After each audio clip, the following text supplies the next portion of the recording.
Gagner le Wisconsin, un État pivot ou swing state, pourrait faire basculer le candidat démocrate ou républicain à la Maison-Blanche. En 2016 et en 2020, cet État a été remporté par moins d'1% des voix.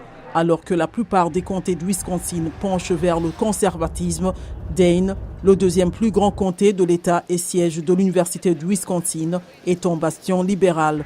La candidate démocrate Kamala Harris devrait l'emporter ici, mais c'est le nombre de voix qu'elle obtiendra qui compte.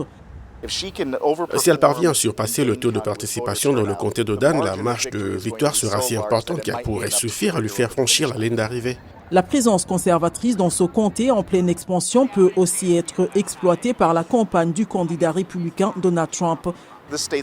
Cet État va se jouer entre 20 et 4 000 voix. S'il peut encourager 2 ou 3 000 personnes à voter ici, cela pourrait suffire à compenser les pertes qu'il subit dans les banlieues.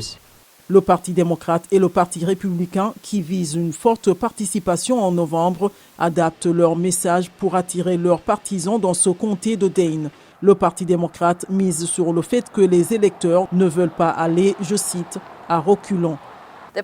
La préservation de la démocratie est une question très importante, de même que l'accès aux soins de santé reproductive.